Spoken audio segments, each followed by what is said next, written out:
2018 menunjukkan bahwa 1 dari 5 anak usia 5 sampai 12 tahun, artinya anak-anak TK ya sampai SD itu sudah mengalami kegemukan atau obesitas. Kemudian yang kelompok remaja yang 13-15 tahun SMP itu 1 dari 6 yang kegemukan atau obesitas. Remaja berikutnya ya SMA kira-kira 16-18 tahun 1 dari 7. Kelihatannya memang lebih sedikit gitu. Tapi kalau kita lihat begitu dia sudah di atas 18 tahun ya sampai lansia 1 dari 3. Jadi kalau kita di sini ada berapa orang nih yang di atas 18 tahun ya sama-sama teman-teman 1 dari 3 kita kegemukan.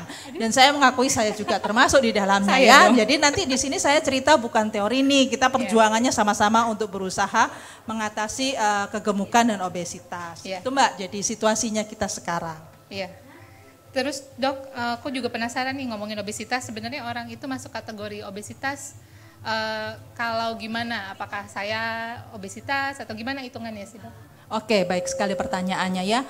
Jadi itu tergantung kelompok umur, ada kriterianya yang sudah secara global, jadi berdasarkan studi-studi ya antara negara dan kemudian WHO sudah menetapkan standar yang secara global. Kalau untuk anak ya, karena anak itu kan memang masih masa pertumbuhan ya.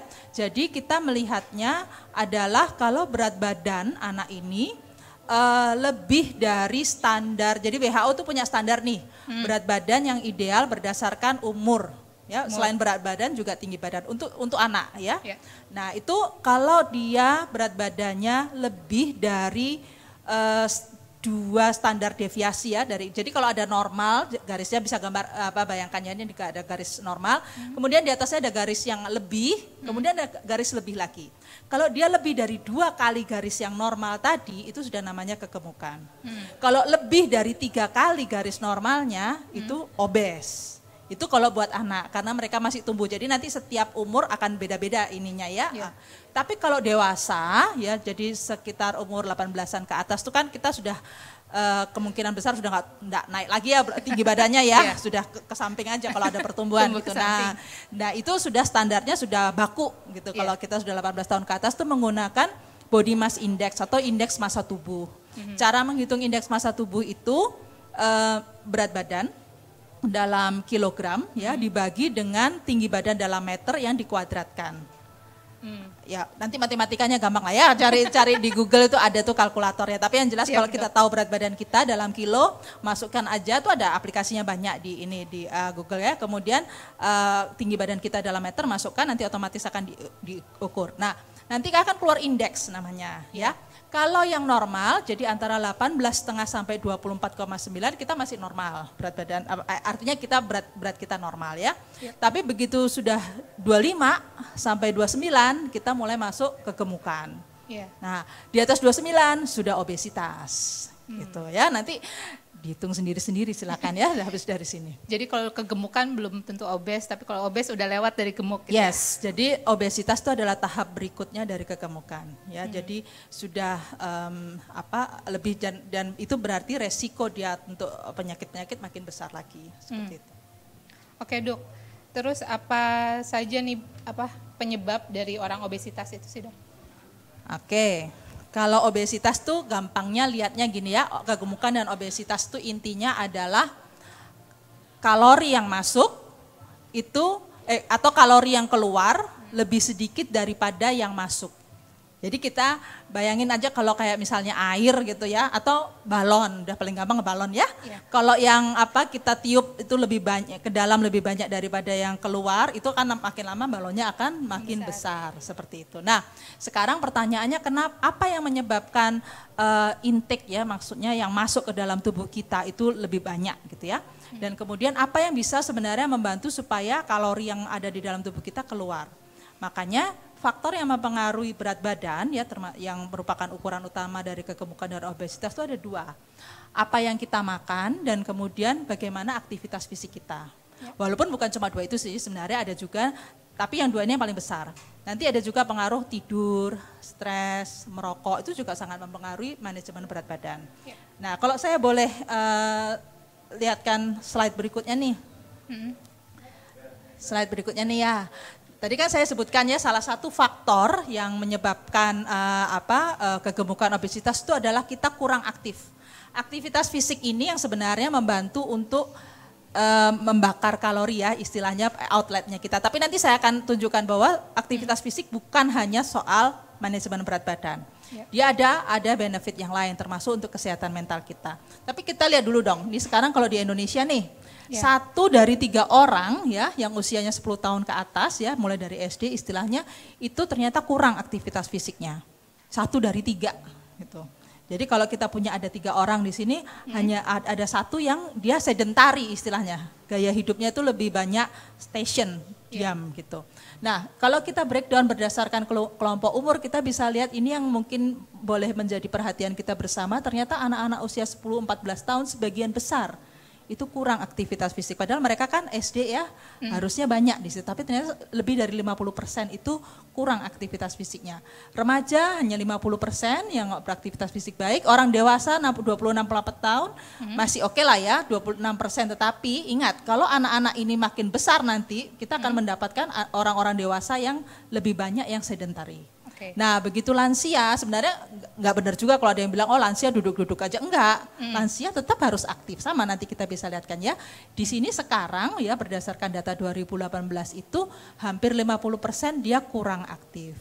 Nah penyebab berikutnya adalah soal makanan nih. Nah itu tadi kan kalau yang dikeluarkan oleh aktivitas fisik tapi yang masuk makanan. Coba slide berikutnya. Jadi sebenarnya gimana sih makanannya orang Indonesia sekarang ya berdasarkan data terakhir ini Mbak Ina. Jadi ternyata 61% ya orang Indonesia yang hitung di data ini yang di atas usia 3 tahun, karena seharusnya kan yang di bawah itu dia masih menyusui dan makanan yang lainnya.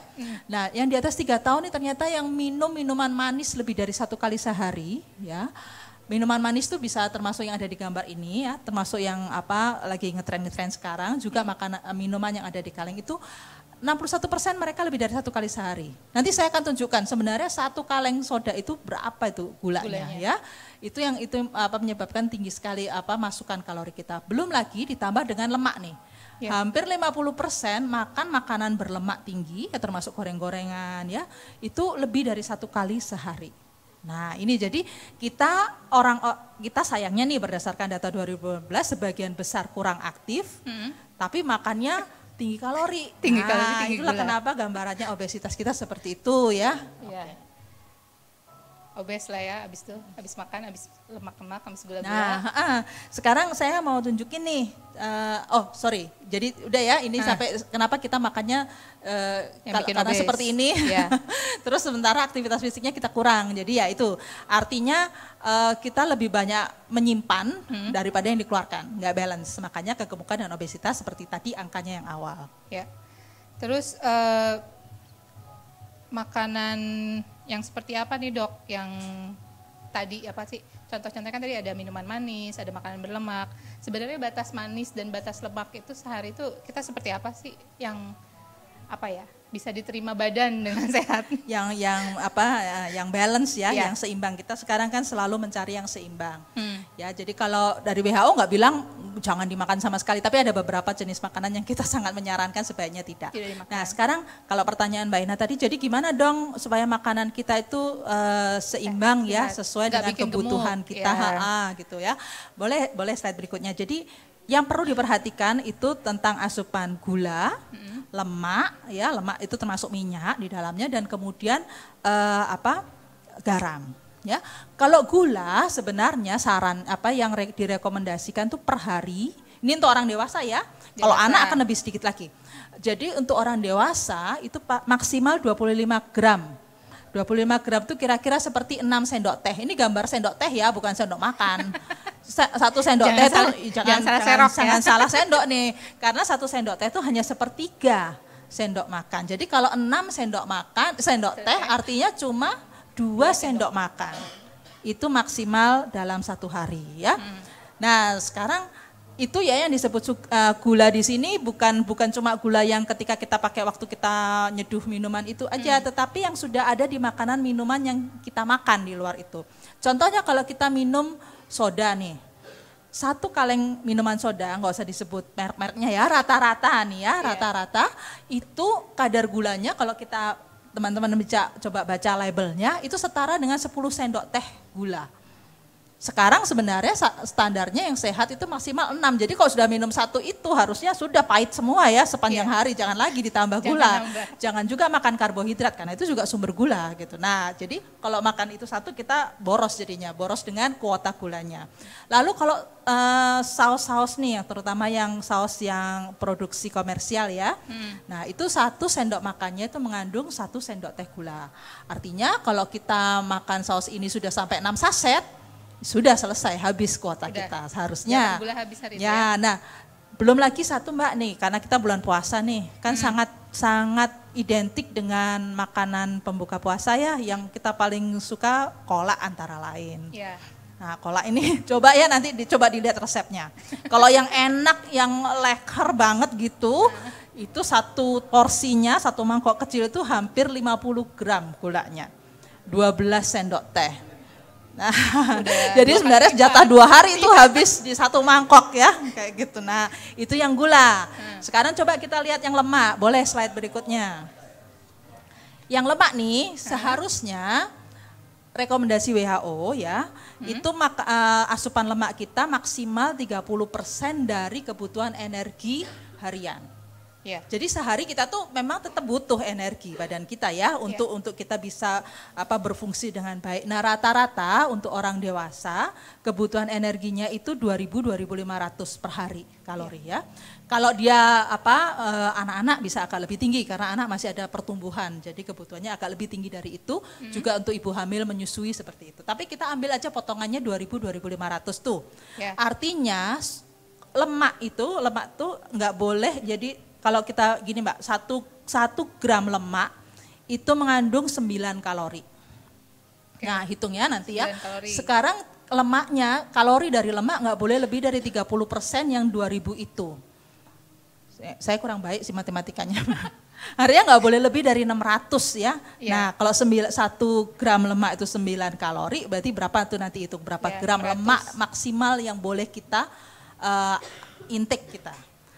Sehari. Ya. Nah masalahnya lemak itu memang susah hitung-hitungannya. Kalau sudah jadi gorengan gimana mau ngitungnya? Ya, dia kan kalau sudah jadi roti di dalamnya kan ada juga butter, ada mungkin juga dicampur lemak yang lain. Nah itu agak susah. Jadi memang kita perlu rajin-rajin nih. Sekali lagi saya bilang kalau misalnya kita beli makan, coba kalau dia ada kemasan labelnya baca yang baik di situ ya supaya kita bisa berhitung. Nah sekarang prinsipnya juga gini, lemak tuh ada yang jenuh, ada yang tidak jenuh. Ya. Sangat disarankan untuk mendahulukan yang tidak jenuh. Lemak yang tidak jenuh itu seperti yang ada di gambar sini nih, ikan ya. Dari buah-buahan seperti apokat, dari kacang-kacangan gitu. Itu sebaiknya kalau kita memang mau memilih makanan itu ya diutamakan yang seperti tadi. Kemudian sangat disarankan untuk menghindari diminimalkan atau tidak usah aja gitu ya. Tinggalkan. Ya kalau bisa nih, tapi nanti challenge-nya ya. Makanan yang mengandung lemak trans atau trans fat yang pabrikan. Jadi trans fat itu sebenarnya di makanan yang natural ya, di ikan, di daging, di telur ya ada, tapi itu yang alamiah. Kalau alamiah oleh badan kita lebih mudah untuk dioksidasi. Dioksidasi itu artinya nanti bisa kepakai untuk yang lain sehingga terbakar, tidak tersimpan. Tapi kalau yang pabrikan atau industrially produced itu tuh yang susah dan lebih cenderung dia akan clotting ya atau menjadi plak yang akan menempel di pembuluh darah. Itu yang diproduksi trans fat yang diproduksi secara komersial istilahnya dari pabrik, bukan yang natural. Nah ini ada di mana? Sayangnya itu hidden di banyak hal. Susah tersembunyi ya. Rata-rata memang produk makanan yang diproduksi secara massal ya, secara komersial itu menggunakan trans fat yang pabrikan. Kenapa? Karena lebih murah. Nah, jadi kalau kita lihat mungkin roti ya, kalau kayak gambar di sini ini donat ya, biskuit, terus yang frozen itu biasanya menggunakan trans fat yang pabrikan. Yeah. Jadi sangat disarankan untuk dikurangi atau dijauhkan. Gitu. Tapi produk pabrikan juga ada yang pakai yang lemak yang sehat kan ya? Ada, ya. Nah, makanya kita mesti teliti ya, mesti jadi konsumen mesti kritis. Saya nggak bilang semua yang diproduksi rumahan, pabrikan itu pasti seperti ini. Makanya kita harus lihat dia menggunakan lemak apa. Ya, kalau dia menggunakan lemak yang natural, berapa jumlahnya. Nah, itu nanti juga kita hitung ya, berapa yang kita makan. Jadi selalu sekali lagi saya kembali lagi, kita sebagai konsumen perlu tahu apa yang kita makan, ya, agak hitung-hitungan. Tadi yang terakhir nih. Tadi kan ada yang harus diperhatikan, gula, lemak, sama garam. Nah, sekarang garam gimana? Berapa banyak yang boleh kita makan? Sebenarnya dalam sehari itu maksimal 5 gram. 5 gram garam. Artinya itu cuma 1 sendok teh. Itu untuk sehari ya? Jadi seharian, semua makanannya hanya berdasar dari 1 garam yang 1 sendok teh tadi. Atau 1/3 sendok makan. Boleh slide-nya bisa dilihatkan? Yang agak ini karena kenapa? Yang paling berat soal garam itu sodiumnya, karena sodium sangat berpengaruh pada tekanan darah kita, mampu meningkatkan tekanan darah. Nah, ini kalau kita 5 gram garam itu setara dengan 2 gram sodium, artinya ya cuma segitu yang kita boleh sodium aman untuk masuk dalam badan kita. Masalahnya sekarang di makanan-makanan itu cenderungnya sodiumnya juga sangat tinggi. Contohnya mie instan. Ya, saya bilang ini bukan berarti semua mie instan semua segini. Kebanyakan lebih tinggi dari ini diambil rata-rata. lebih tinggi. Satu porsinya yang 100 gram itu artinya yang kecil ya, bukan yang mie double atau yang mie jumbo. Ini baru yang kecil aja. 100 gram itu mengandung 0,4 gram sodium. Artinya kalau sehari kita maksimal hanya boleh 2, kita sebenarnya hanya boleh makan paling banyak 5 porsi mie instan. Tapi siapa sih yang bisa bertahan dengan hanya makan mie instan ya sehari? Nanti dia ada lagi makanan yang lainnya. Padahal sekarang juga mie instan juga ada yang jumbo-jumbo. Nah, itu lebih berat lagi ngitungnya. Lalu kembali lagi, kalau ada instan-instan makanan gorengan biasanya ada saus-saus. Nah, saus itu 1 sendok makannya mengandung 0,2 gram sodium. Artinya kalau kita sampai makan 10 saset nih, sausnya udah habis jatah sodium kita. Kebanyakan sambal itu ya? Iya, itu dia. Nah, yang terutama kalau yang diproduksi secara komersial ya. Saya juga tahu bahwa sekarang banyak juga sebenarnya ini yang sangat menggembirakan, produksi UMKM ya, rumahan yang berupaya untuk menjadi lebih sehat ya. Kita perlu mendorong yang seperti itu, Mbak. Ya. Terus Dok, selanjutnya kalau kita sekarang masih anggaplah saya kegemukan gitu atau belum masuk gemuk, belum masuk obes, gimana supaya menjaga makanan itu sesuai anjuran dan realistis gitu. Kadang-kadang kita seperti yang tadi dokter bilang juga, kalau menghindari mie sama sekali susah, menghindari sambal sama sekali susah, itu gimana saran-sarannya Dok? Iya. Memang kalau makanan itu bukan sekedar pengetahuan ya, makanan itu adalah hubungan kita dengan makanan itu psikologis. Ya. Jadi karena memang dari sejak kita kecil pun makanan itu sudah dihubungkan, kita akan belajar makan dengan menyusui ya. Itu ada faktor psikologis kedekatan di dalamnya. Kemudian setelah besar kita mulai itu nanti kita mengkaitkan makanan itu dengan kenangan. Jadi memang agak susah nih ketika nanti sesuatu yang sudah biasa menjadi suatu comfort food kita di-cut gitu aja ya. Yang tadi saya sebutkan makanan-makanan tadi rata-rata comfort food. Nah, ini makanya saya agak balik dikit ya, kalau nanti kita bicara yang kalau sudah dewasa gimana. Tapi kalau pada anak-anak, terutama kita yang masih punya anak kecil, ada baiknya sudah dimulai membuat kebiasaan supaya yang jadi comfort food itu adalah sesuatu yang sehat. Karena ini kebawa nih nanti sampai besarnya.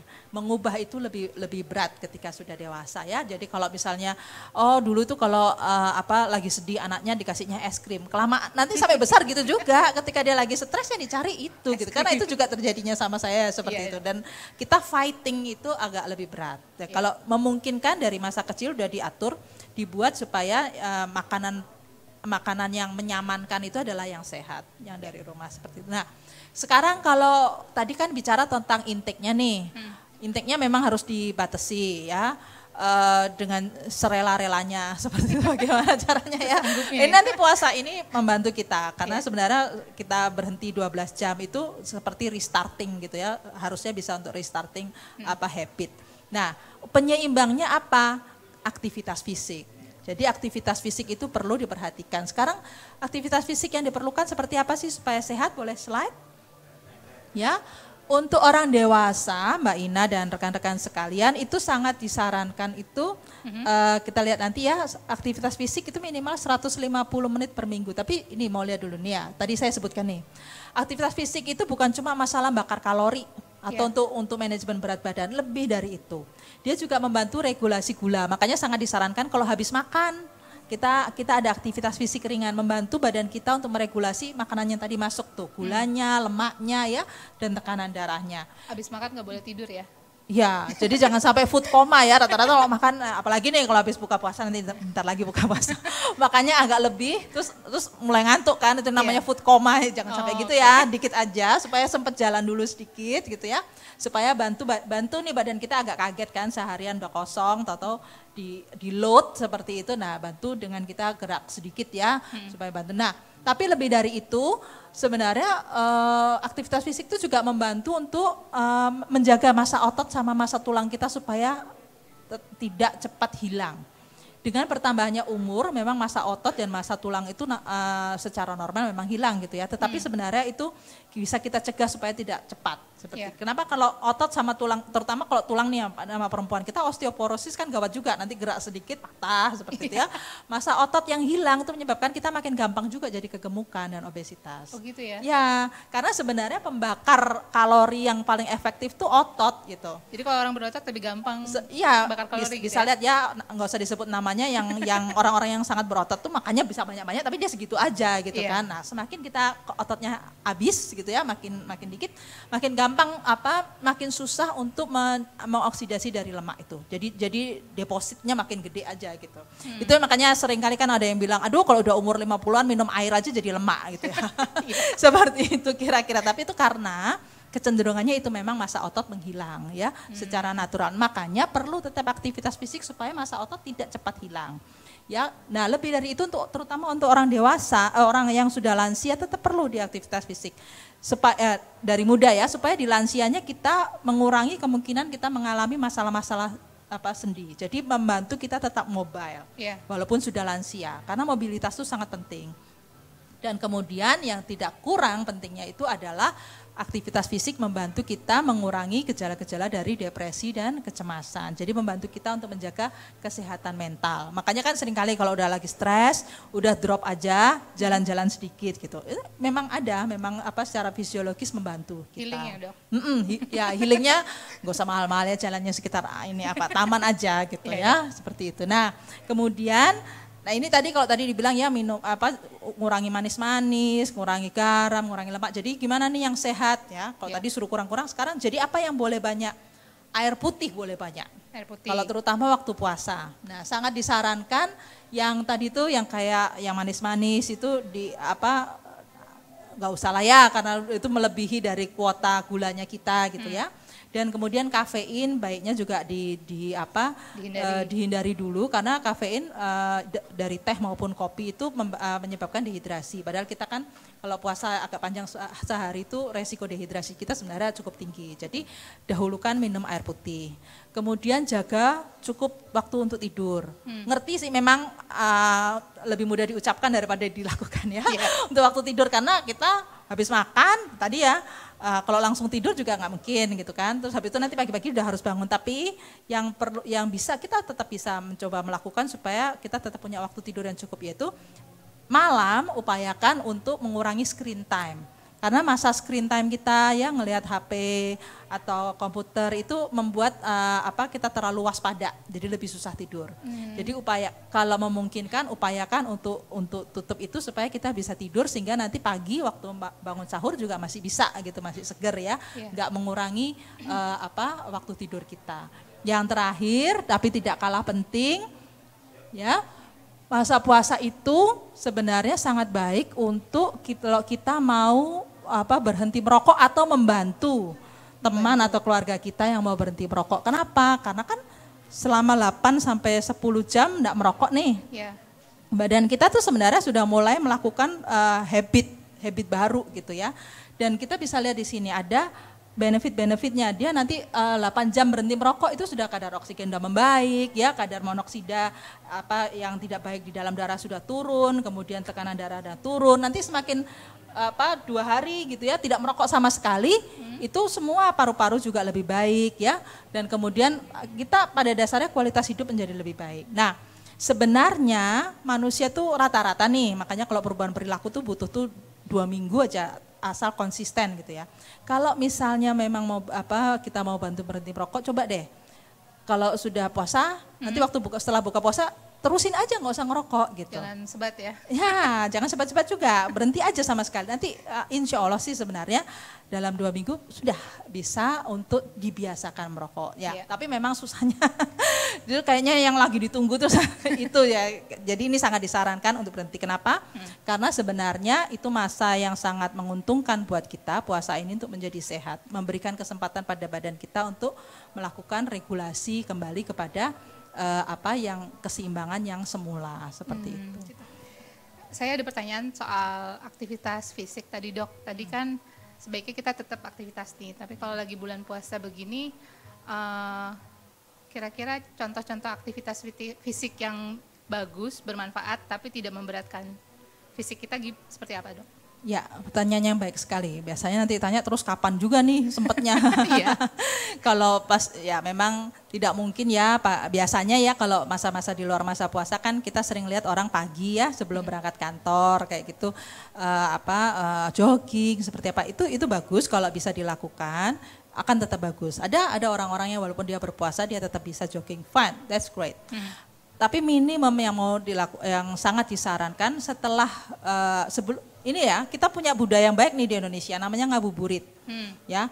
Tapi ngabuburit jangan buat belanjanya doang gitu. Jalan itu sebenarnya itu suatu aktivitas fisik ringan sedang, ya, yang sangat disarankan di dalam. Sebenarnya kita aktivitas fisik nggak diminta yang harus olahraga yang heboh sampai kayak taekwondo atau seperti apa, itu nggak, ringan sedang aja, berjalan. Tapi kemudian senam sedikit, yoga seperti itu sudah cukup. Yang penting rutinnya itu yang penting ya, minimal 30 menit dalam sehari atau sekarang pun ya misalnya kita cuma bisa Sabtu Minggu Mbak ya, misalnya kalau hari kerja gitu kan habis sahur udah langsung kebut-kebutan harus berangkat kerja kan, fine. Tapi paling enggak Sabtu Minggu tuh kita 150-300 menit itu sudah baik. Asal seminggu totalnya segitu ya. Lebih baik memang tiap hari, tetapi kalau tidak ya 1 minggu itu cobalah dikejar di situ.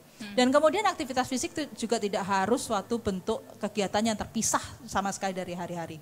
Dengan kita menggunakan angkutan umum, kan ada jalan kakinya ya.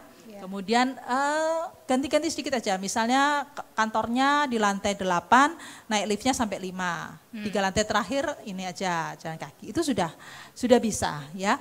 Jadi sebenarnya ada momen-momen kecil yang bisa dilakukan. Habis buka puasa sebenarnya ajarannya kan, habis buka puasa sebentar terus kita ada istilahnya kita berjamaah ya ke masjid, jalan kaki lah di situ kalau bisa ya. Jadi bantu sudah selesai makan biar nggak food coma juga gitu ya, bantu dengan jalan kaki. That's banyak kesempatannya seperti itu yang bisa dilakukan. Siap Dok. Jadi kita masih ada waktu, udah habis justru waktunya. Saya pikir masih ada waktu. Tapi terima kasih Dok untuk pemaparannya. Menurut saya ini sangat bermanfaat buat kita, terutama untuk teman-teman yang pengen merubah kebiasaan jadi kebiasaan yang lebih sehat gitu. Jadi memang kesimpulannya itu penting untuk tetap menjaga kesehatan, terutama menjaga apa yang kita makan, menjaga juga aktivitas fisik kita tetap di-maintain supaya tetap ada. Jangan lupa istirahat yang cukup ya Dok ya. Karena menurut data saat ini tuh ada peningkatan berat badan di masyarakat yang cenderung ke obesitas gitu. Jadi karena kurang aktivitas fisik, makanan yang tidak dijaga, dan konsumsi gula garam yang berlebihan ya. Jadi mungkin untuk saat ini sampai di situ dulu ya Dok ya. Terima kasih atas presentasinya. Terima kasih teman-teman yang online maupun yang offline yang telah mengikuti acara kami hari ini. Sekarang mungkin kita beralih ke acara selanjutnya. Saya serahkan ke instruktur yoga kita, Mbak Celia Kusumo mungkin. Beliau adalah founder iYoga Studio, betul ya Mbak ya? Ya, silakan Mbak.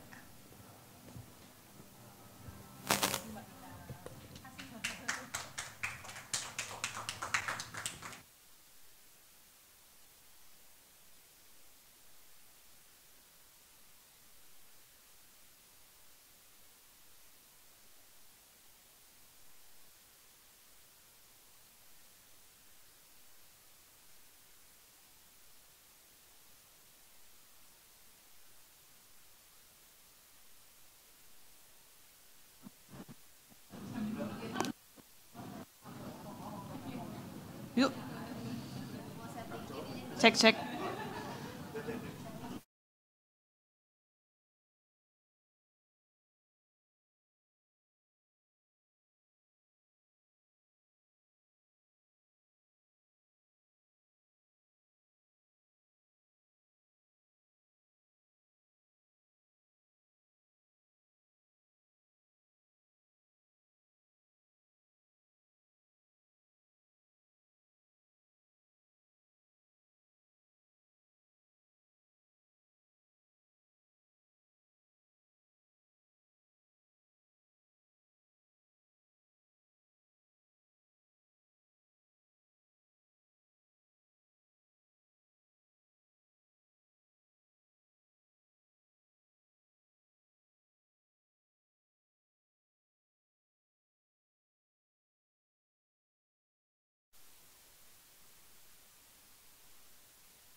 Feb.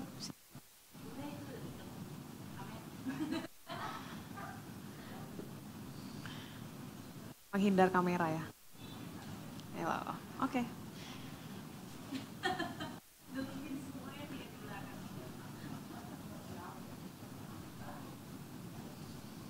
Oke, semuanya udah siap ya. Siap-siap lah. No.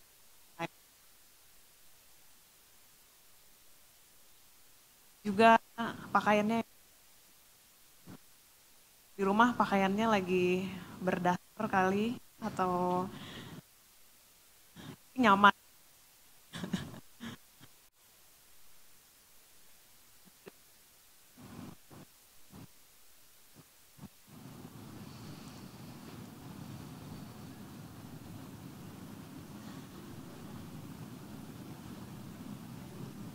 Oke, welcome semuanya. Bersama dengan saya Celia. Salam kenal. Mungkin belum pada kenal ya. Saya founder Awi Yoga, jadi studio saya ada di Mangga Besar. Yang mau latihan bareng boleh. Jadi ada regular kelas juga. Dan yoganya bermacam-macam ya. Nah, di sini kan kita fokusnya untuk yang lagi puasa. Di sini pada lagi puasa? Puasa ya, lancar ya. Ini lagi puasa juga nih. Tapi 2 jam ya hari ini ya puasanya. Saya juga tadi coba puasa. Setengah hari bisa. Memang cukup berat ya, hebat-hebat yang bisa kuat puasanya. Nah, kalau lagi puasa memang lemes ya, mungkin di saat lemes-lemesnya ini sudah mau buka gitu. Nah ya, jadi sebenarnya yoga itu bagus, nggak cuma lagi puasa ya. Dan lagi puasa pun juga tubuh kita butuh olahraga. Ya, justru untuk mengganti pikiran-pikiran itu ya. Kadang-kadang kita lagi bosan, nggak ada kerjaan. Nah itu dari situ kita jadi timbul pikiran negatif di situ. Nah yang kalau di yoga itu kita mau sehatkan adalah pikiran, nggak cuma badan. Nah, jadi sangat penting untuk melatih diri kita. Nah kalau di yoga itu apa sih? Ada yang belum pernah yoga? Udah pernah semua ya? Oke, ya udah. Tujuan yoga tuh apa? Ada yang tahu? Biar sehat ya? Ya benar, oke. Benar untuk sehat. Nah tapi satu tujuan yoga kita adalah menyatukan pikiran dan tubuh. Kadang-kadang pikiran kita sama tubuh kita tidak selaras ya. Kadang pikiran kita udah maunya, oh saya harus makan yang sehat. Tapi badan tiba-tiba tangannya ngambil gorengan langsung masuk. Itu dia. Nah itu yang mau kita latih di yoga. Walaupun kita memang nggak setiap hari bisa jaga, saya pun juga kadang bisa jaga, kadang enggak. Nah, jadi kita melatihnya lewat nafas. Nah, nafas paling penting. Nafas itu membuat kita pikiran bisa berada di saat sekarang. Mungkin kita suka risau akan masa lalu atau masa depan seperti belum terjadi kita sudah khawatir. Nah, di situ kita mau tempatkan pikiran kita di saat sekarang ya. Nah, ini kita mulai duduknya yang nyaman. Kakinya boleh dibuka sedikit. Tangannya seperti ini, jempol ketemu dengan telunjuk. Ya, ini melambangkan kebijaksanaan ya. Kita mau melatih kebijaksanaan kita. Tegakkan punggungnya, posturnya juga, bahunya roll back, lehernya lurus, pandangan mata soft ke depan, tarik nafas dari hidung, buang nafas, pejamkan mata. Terutama di bagian kening, rahang, leher. Waktu tarik nafas, sadari udara yang masuk. Sangat lembut, memberikan Anda ketenangan yang mendalam. Dan waktu exhale, coba buang semua ketegangan. Mungkin di bagian bahu, tidak sadar seharian Anda menegangkan bahu. Atau bagian mana yang masih tidak nyaman, Anda boleh adjust. Adjust your position, pastikan nyaman. Sangat penting untuk kita selalu menyadari tubuh. Ya, nafas yang setiap hari kita lakukan sangat mempengaruhi mood. Ya, jika kita bisa mengatur nafas kita juga bisa lebih mengontrol pikiran ataupun perbuatan kita. Always be mindful to your body, to yourself. And make sure everything you do, it will give you a lot of positivity and calmness from the inside and outside. Sekarang boleh kita atur nafas lebih panjang, tarik nafas 1, 2, 3, 4, 5. Buang nafas 5, 4, 3, 2, 1. Inhale 1, 2, 3, 4, 5. Exhale 5, 4, 3, 2, 1. Lanjutkan nafasnya, sesuaikan dengan tempo masing-masing, minimal 5 hitungan. Tiap kali inhale coba tarik panjang punggungnya. Tiap kali buang nafas, tekan tulang duduknya, so find your balance.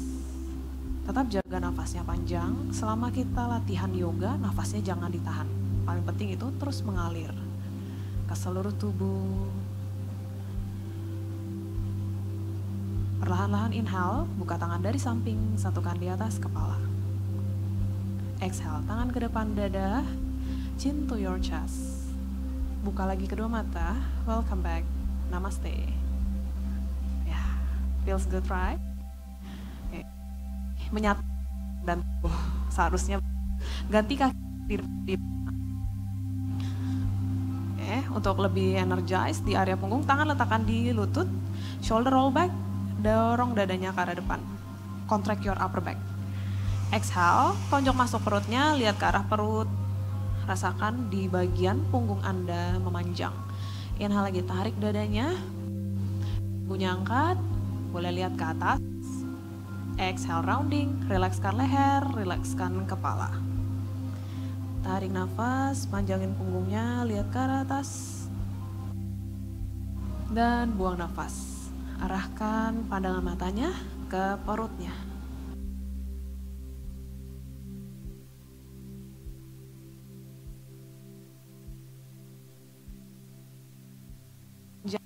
Bahu relax, langit-langit.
Inhale, kembali. Kaki kanan.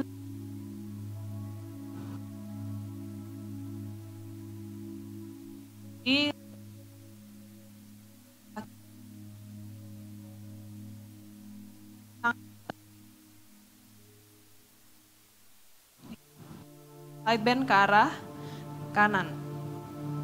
Tangan kirinya lurus, buka bahu kiri, lihat ke arah atas. Good. Kalau yang sudah cukup fleksibel, mungkin bisa kaki yang kanan. Iya, gak apa-apa ya, butuh waktu. Good. Just feel the stretch at the left side body. Lutut kiri juga tahan, tidak terangkat. Oke, sambil menahan pose, kita tetap mengatur nafas.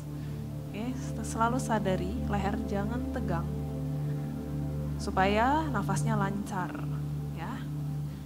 Oke, kembali ke tengah. Inhale. Exhale, letakkan tangan kiri di belakang, kaki kanan point, tekan jari kakinya, dorong panggul ke depan, stretch punggungnya, dada arahkan ke langit-langit. Rasakan opening hips and opening the shoulders, pandangan mata ke langit-langit atau ke arah tangan yang di atas. Rasakan kaki kanannya injak matrasnya, feel the ground. You are in a strong foundation. Open your heart and feel the stretch. Exhale, perlahan-lahan kembali boleh duduk. Kaki kiri lurus, switch leg. Kaki kiri flex, jari kakinya aktif. Inhale, angkat kedua tangan, tarik punggungnya lurus. Nice. Exhale, side bend ke kiri. Tarik sisi tubuh kanan. Lutut kanan tahan, jangan bungkuk lagi. Ya, paling penting adalah jaga postur ya. Mungkin tiap orang flexibility beda-beda. Di sini kita mau meluruskan lagi posturnya. Yes. Di situ dia kita mau melihat apakah bahunya atau lehernya tegang, kita release the tension sambil bernafas. Buka lagi bahu kanan, lihat ke atas. Gain yang bisa nyampe, boleh langsung aja ambil jempol kaki. Mana tuh? Iya. Belum ketemu ya. Masih jauh, apa-apa. Bayangkan saja sudah nyampe. Bayangin di pikiran, suatu saat nyampe. Ya, kembali ke tengah. Now tangan kanan di belakang. Inhale, push. Kaki kirinya injak matras. Ini harus kuat kakinya, baru kita bisa dorong tinggi ke atas. Lututnya di bawah. Tangan kiri tarik ke atas. Open your heart. Feel the chest opener. Leher relax. Nafas, fokusnya ke arah upper back. Juga area panggul. And exhale, release. Good job. That's for our stretching. Kita ke posisi cat and cow. Tangannya di bawah bahu, lutut di bawah hips. Tangannya lurus, tapi jangan di lock sikunya, relax. Okay, tuck your toes, inhale, arch the back. Lihatnya ke depan, bahunya di roll back, so you can open the chest. Exhale, rounding. Tonjok masuk perutnya, lihat ke arah perut. Sikunya relax. Inhale, arch. Drop your belly, open your chest. Rasakan di area punggungnya. Dari lower back, middle back, dan upper back. Rounding. Arahkan dagunya ke dada. Perutnya ditonjok. Inhale lagi. Panjangin punggung. Contract your upper back. Shouldernya di roll back. Exhale, rounding. Rasakan di bagian perutnya aktif. Ya. Pusarnya masuk. One more, inhale, arch. Drop your belly, open your chest. And exhale, rounding. Ya, selama bergerak tetap fokus ke nafas. Dan juga areanya yang sedang kita gerakkan. Ya, dari sini kita ke child's pose. Turunkan punggung kaki, jempol kaki satukan, lutut buka. Istirahatkan perut di antara kedua paha. Keningnya juga istirahatkan di matras. Pastikan tangan lurus, jari-jari tangannya aktif di matras, kasih energi. Inhale, angkat panggul, bahunya maju ke depan. Berat badannya pindahkan ke pergelangan tangan. Oke, rasakan kekuatannya. Kembali exhale, arahkan panggul ke tumit. Rasakan punggungnya lurus. Inhale, kembali ke depan, bawa maju. Ya, rasakan nafas, buang nafas, tarik lagi panggul ke depan. Yes, rasakan energi seimbang di depan dan belakang. Inhale, maju lagi ke depan. Kemudian exhale, turunkan perut, dada, bahu. Kakinya point, rasakan kaki memanjang ke belakang. Kemudian dadanya diangkat, inhale, panjangkan punggung. Rasakan stretching di upper back. Siku jangan di lock, lehernya relax, pandangan mata soft ke depan. Kemudian exhale, turun lagi, perut, dada, bahu. Nice. Coba cek tangannya, sikunya juga tekuk ke arah belakang. Aktifkan upper back, inhale, angkat dadanya. Lebih fokus lagi ke area upper back. Mungkin Anda seharian tidak menggunakan upper back-nya. Inilah saatnya, gunakan upper back-mu. Exhale, turun lagi, perut, dada, dan bahu. Sekali lagi inhale, rasakan di upper back. Cobra. Push the mat, sikunya relax, leher relax. Now exhale, angkat lututnya, tuck your toes, downward facing dog. Kakinya selebar hips. Nah, dicek ya, tangannya nggak usah pindah lagi. Jadi ukurannya seperti tadi, waktu di cobra, tinggal angkat lutut dan panggulnya tinggi ke atas. Kaki paralel, jari kaki ke arah depan. Nah, kakinya jangan terlalu lebar, selebar hips aja. Oke, boleh jinjit tumit. Dorong dadanya ke arah belakang. Tangannya kasih power. Bayangin sedang mendorong sesuatu. Ya, kita mau jauhkan bahunya dari matras atau dari lantai, di panggul makin tinggi. Sekarang boleh jalan di tempat. Rasakan stretching di kedua kaki. Press tumitnya satu persatu. Atur nafasnya lagi. Fokus ke target areanya. Ke arah betis, hamstring. Mungkin ada sedikit di area panggul. Tangannya jangan di lock. Oke, perlahan-lahan. Pandangan mata ke depan. Kedua kaki melangkah ke depan matras. Perlahan. Small step. And now you at the front of the mat. Inhale, punggungnya luruskan. Panjangin punggung. Exhale, pegang sikunya. Kaki dibuka selebar hips, lutut tekuk sedikit. Coba gerakan tubuh Anda ke kiri dan ke kanan. Rasakan gentle movement untuk merilekskan area bahu, leher, juga bagian kepala. Rasakan gerakannya mengikuti kebutuhan tubuh Anda saat ini. Misalkan butuh stretching di kaki, boleh gerakan kakinya, lututnya. Oke, kembali ke tengah, perlahan-lahan roll up, bangun perlahan. Inhale, up, tangannya di samping.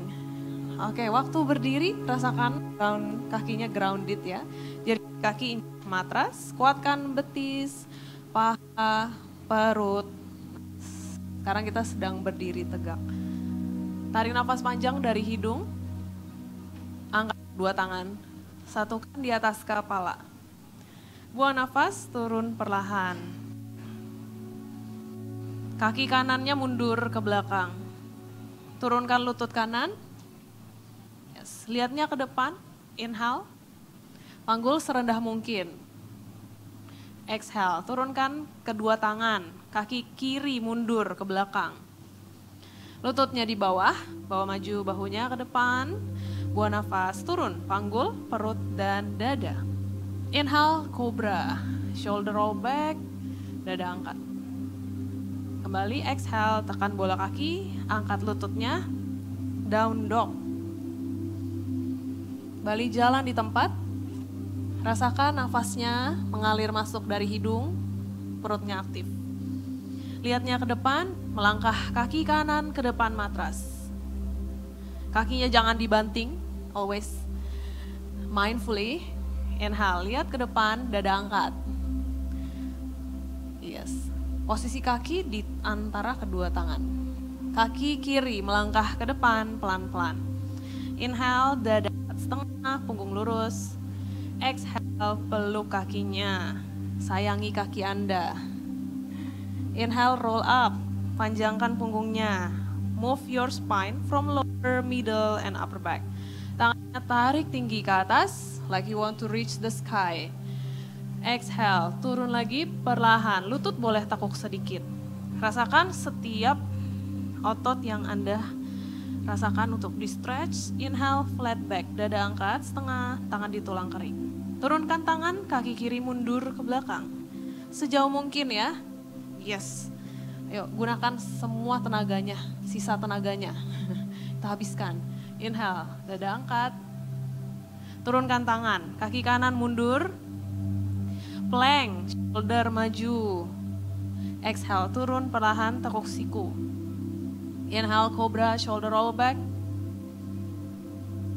Exhale, down dog. Waktu down dog, tangannya harus bertenaga ya. Dorong sekuat tenaga. Supaya pergelangan tangan tidak sakit. Kaki kiri melangkah ke depan. Turunkan lutut kanan. Inhale, rasakan stretching di paha kanan depan. Exhale, kaki kanan maju ke depan. Inhale, flat back.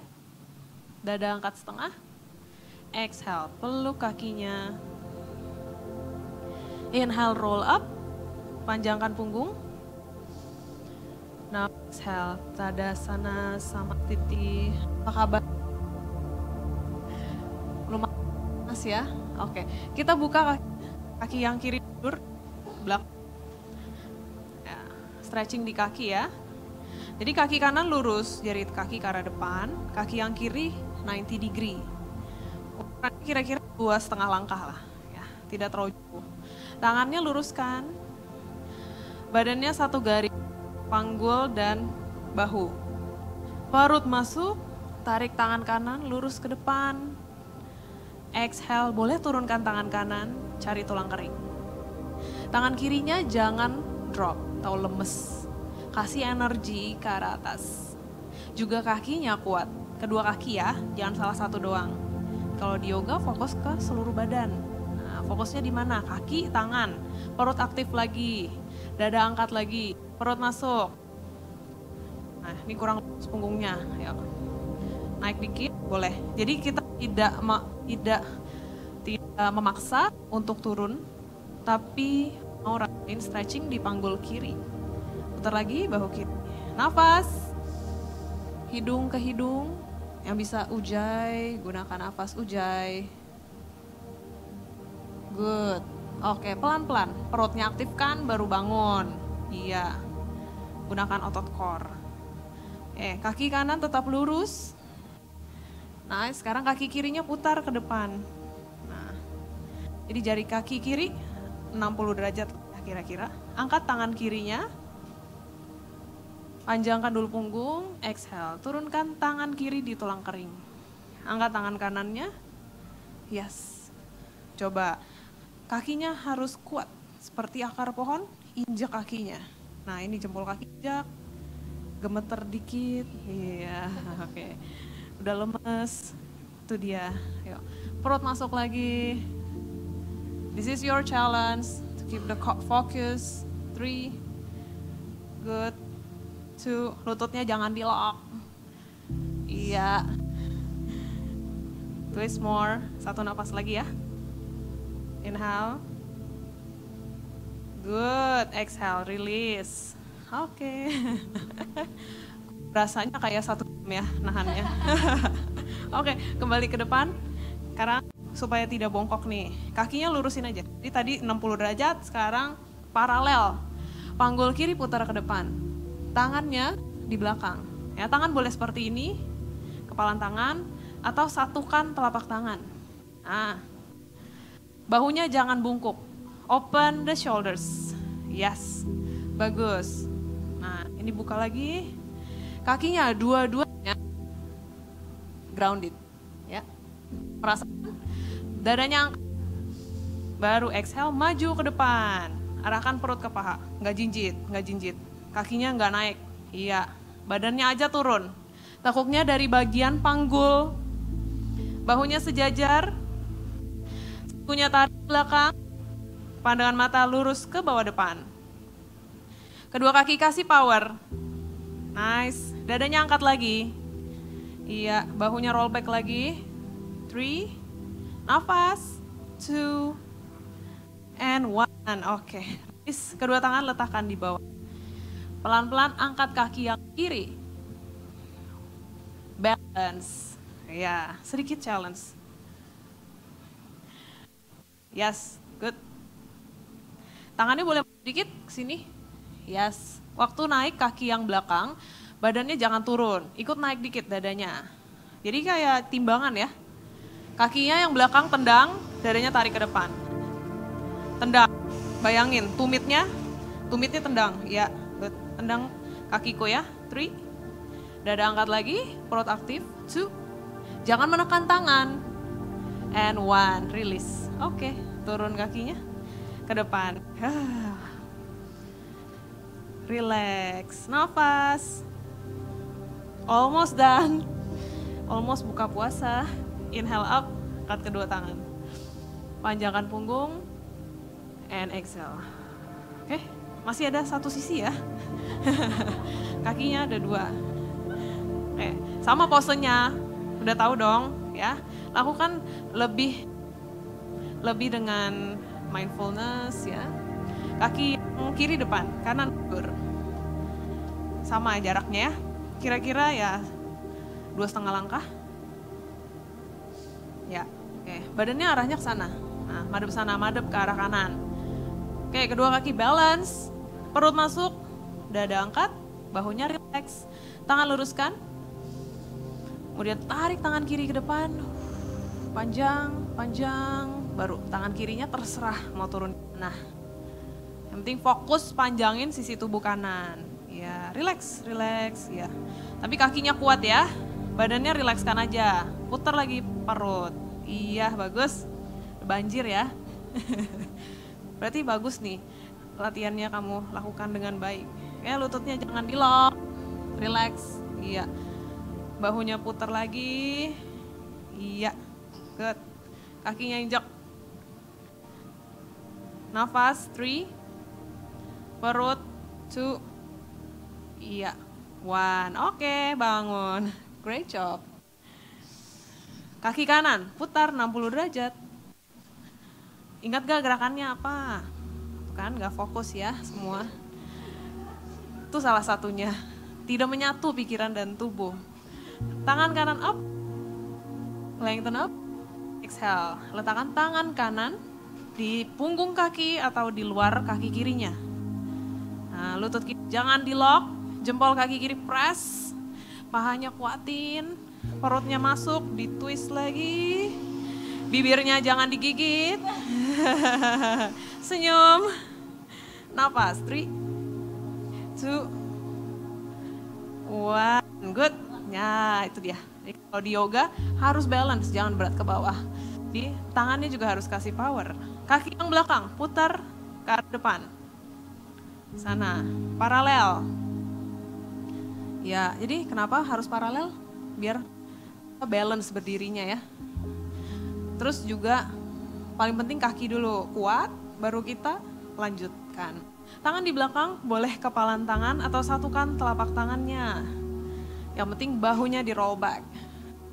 Good.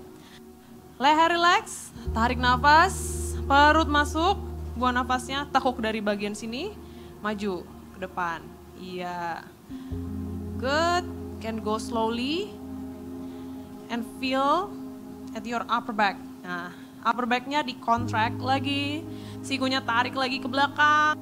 Bayangin tangannya kayak diikat di belakang. Kaki kirinya jangan di-lock. Yes. Kakinya lurusin dikit. Dan angkat lagi. 3. Bagus. 2. And 1. Oke, nice. Turunkan kedua tangan. Siap? Kita mulai. Standing balance. Ya, tangannya boleh maju dikit atau kaki mundur. Nah, sama aja. Kasih jarak. Hip square. Putar jari kaki kanan ke arah bawah. Tendang tumitnya. Tapi dadanya tarik ke depan. Perut aktif. Lutut kiri jangan di-lock. Yes. Nah, waktu kita di bawah kepalanya, tetap nafas. 3, 2, dada angkat lagi. And 1. Oke, turunkan kakinya. Boleh bangun perlahan. Welcome back. Apa kabar? Nafas. Boleh relax.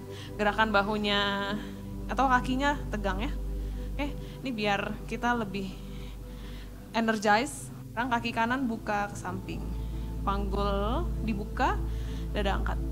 Dan tangan kiri di atas. Side bend ke kanan. Nah, rasakan stretching ya di sisi tubuh kiri. Yang bisa kaki kanannya boleh angkat. Letakkan di betis atau di paha. Dan sama ya, side bend. And senyum ya. Biar cakep di foto. Tuh lagi direkam tuh. Ayo senyum dong. Yang cantik, senyum tercantiknya. 3, 2, 1. Yeah. Can release the pose. Switch kaki kiri. Easy pose. Namanya tree pose ya. Pohon. Jadi kita bayangkan pohon kuat. Tidak tergoyahkan ya. Apalagi lagi puasa banyak godaan. Akarnya harus kuat. Jadi kita tetap pada prinsip kita. Oke.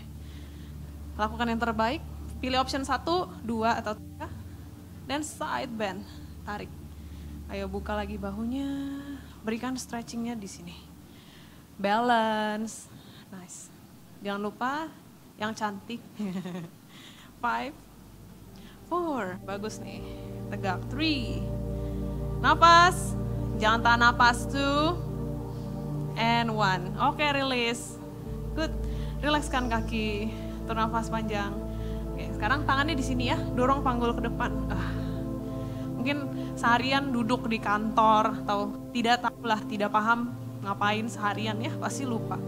Pokoknya jarang kita ngambil barang dari sini ke belakang ya. Nah, ini dia. Bagus. Biasakan kita selalu panjangin punggung. Habis duduk banyak atau pegel. Jadi kuatin paha sama ya. Semua pose lagi berdiri pasti kuat, harus kuat kakinya. Panggul dorong ke depan, siku tarik ke belakang, dada angkat. Oke. Tidak usah lihat ke belakang, yang penting lehernya relax senyamannya. Tapi fokus upper back. Sikunya tarik ke belakang, dorong dadanya ke depan lagi, pahanya kuatkan. Tuck your chin to your chest, jadi lehernya nggak tegang. 3, 2, 1. Oke, good. Angkat kedua tangan, kaki dibuka selebar matras, exhale. Ambil jempol kakinya, tekuk lutut. Oke, boleh jongkok di sini. Dada angkat. Oke, rasakan stretching di pahanya. Yes. Tangannya depan dada ya. Ya. Oke, tangan depan dada. Panggulnya bisa turun lagi boleh. 5, 4. Sikunya membuka lutut. 3, 2, 1. Oke, slowly release. Good. Boleh duduk perlahan di matrasnya. Iya. Kembali posisi duduknya seperti ini, gerakan kakinya ke kiri dan kanan. Turun nafas panjang. Tangannya di samping ya. Dada angkat. Tangan twisting ke kiri juga ke kanan. Oke.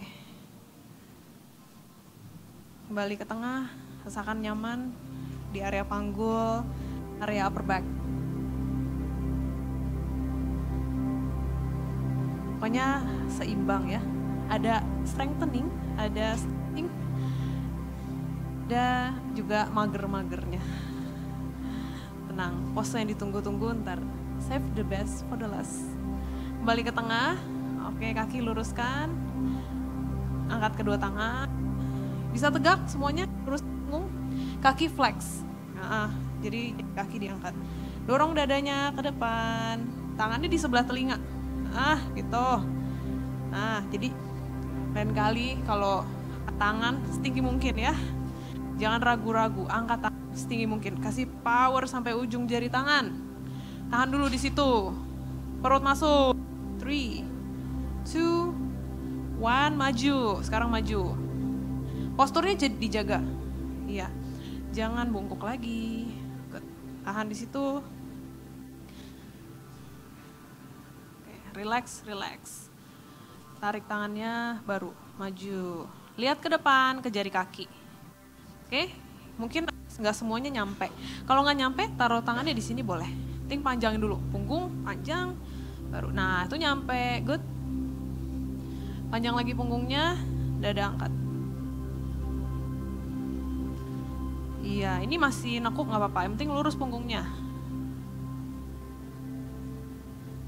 Good job. Oke, release. Boleh bangun. Oke. Balik ke matrasnya ya. Tekuk lututnya. Kita baringkan punggung ke belakang.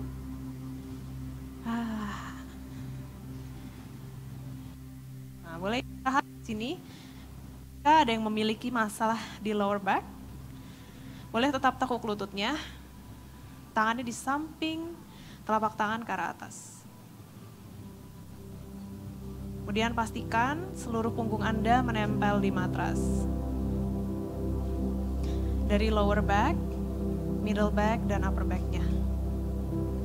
Bahu, leher, dan wajah rileks, istirahat, sambil memastikan ototnya dilemaskan.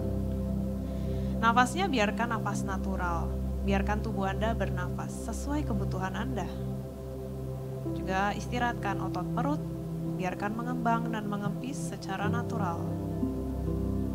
Kendorkan juga otot di bagian dada, bahu sampai ke lengan dan jari-jari tangan.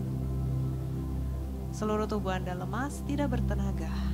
Setelah melakukan stretching, strengthening, seluruh tubuh Anda, biarkan tubuh Anda menyerap hasil dari latihan pada hari ini. Tujuan kita latihan untuk lebih mengenal diri kita, supaya lebih aware dengan tubuh kita, juga selalu menjaga postur, dan juga melakukan yang terbaik untuk tubuh kita. Bersyukur memiliki tubuh yang sehat, dan juga pikiran yang sehat.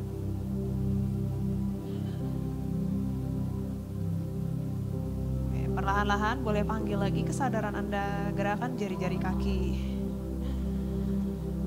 Kaki dan tangannya, inhale, letakkan tangan di atas kepala. Stretch kakinya dan tangannya. Kemudian slowly exhale, tekuk lutut ke arah dada. Kemudian peluk kedua kaki, gerakan ke kanan dan ke kiri. Rasakan pijatan kecil di bagian punggung. Relax lehernya. Baringkan tubuh ke sisi kanan, tangan kanannya jadikan bantalan kepala. Kapanpun Anda siap, kembali bangun ke posisi duduk. Duduk bersila, matanya masih dipejamkan, letakkan tangan di atas lutut. Balikan lagi, nafasnya ke nafas normal. Sadari setiap perubahan yang terjadi di tubuh Anda. Mungkin sudah lebih energized, merasakan energi positif berada di seluruh tubuh Anda. Dan Anda bisa berlatih yoga. Kita bersyukur hari ini memiliki waktu, memiliki kesehatan, juga puasanya lancar sampai hari ini. Semoga dengan tubuh yang sehat dan latihan pada hari ini dapat terus membuat Anda lebih semangat melanjutkan puasa, juga bisa terus menjaga kesehatan, baik dari fisik maupun mental. Perlahan-lahan inhale, angkat kedua tangan dari samping, satukan di atas kepala. Exhale, tangan satukan ke depan dada, tundukkan kepalanya. Thank you for practicing with me today. Namaste. Namaste, thank you. Semangat ya, sebentar lagi buka puasa.